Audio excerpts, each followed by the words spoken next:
प्रिय साथियों, सद्गुरु श्री राम सिंह जी कूका जी की जयंती पर उनको मेरा कोटि कोटि नमन, साथ ही उनको श्रद्धा सुमन समर्पित। सिर्फ हंगामा खड़ा करना मेरा मकसद नहीं, मेरी कोशिश है कि ये सूरत बदलनी चाहिए।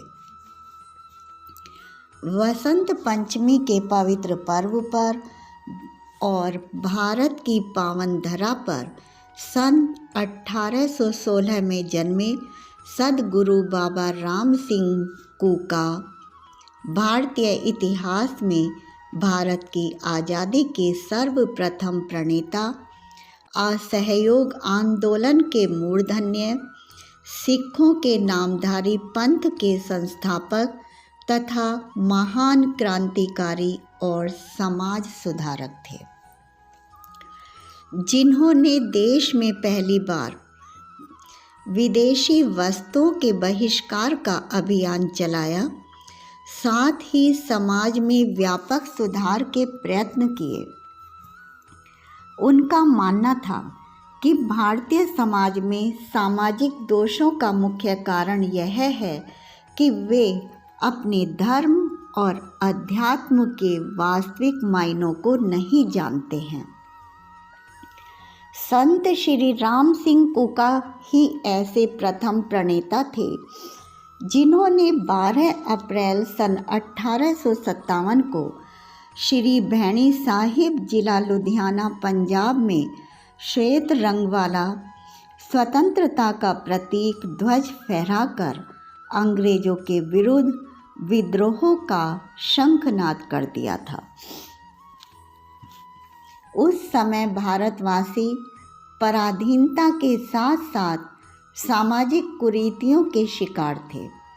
ऐसी विषम परिस्थिति में सद्गुरु कूका जी ने लोगों में स्वाभिमान से जीने की चेतना जागृत की, साथ ही भक्ति व वीर रस से परिपूर्ण देश प्रेम, बंधुत्व भाव, सहनशीलता जैसे उदात्त गुणों के लिए प्रेरित किया।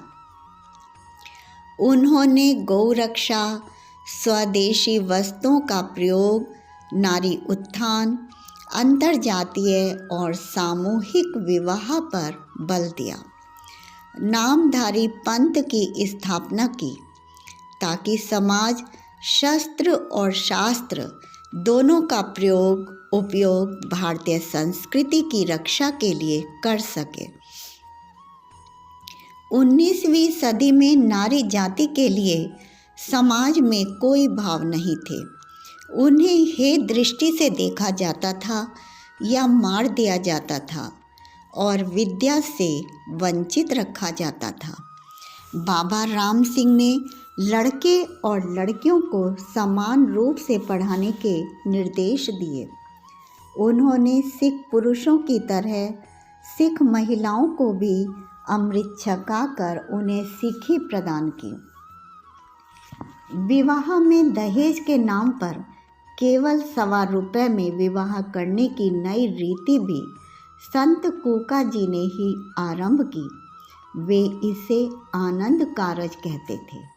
संत श्री राम सिंह जी की प्रचार प्रणाली से कम समय में ही लाखों लोग नामधारी सिख बन गए, जो निर्भय निःशंक होकर अंग्रेजी साम्राज्य के विरुद्ध कूके यानी हुंकार मारने लगे, जो इतिहास में कूका नाम से प्रसिद्ध हुए।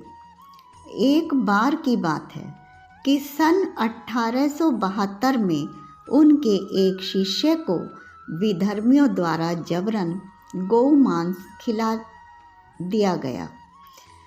इस घटना से वे बहुत आहत हुए और उन्होंने दोषियों को दंडित करने के लिए उस गांव पर हमला कर दिया था तथा दोषी और उनके समर्थकों को मृत्यु दंड दिया। लेकिन अंग्रेजी सेना ने उन पर पीछे से आक्रमण कर दिया, जिसमें अनेक कूका शहीद हुए और लगभग 68 कोकाओं को बंदी बना लिया गया। इनमें से 50 शिष्यों को तोप से उड़ा दिया गया और शेष को फांसी दे दी गई। सतगुरु संत श्री राम सिंह कोका को वर्मा की मांडले जेल में भेज दिया गया, जहां 14 वर्ष तक काल कोठरी में रहने के पश्चात सन 1885 में उनका निधन हो गया। संत श्री कोका जीवन पर्यंत समाज और देश के लिए संघर्ष करते रहे। जीवन भर गौ रक्षा के लिए लड़ते रहे।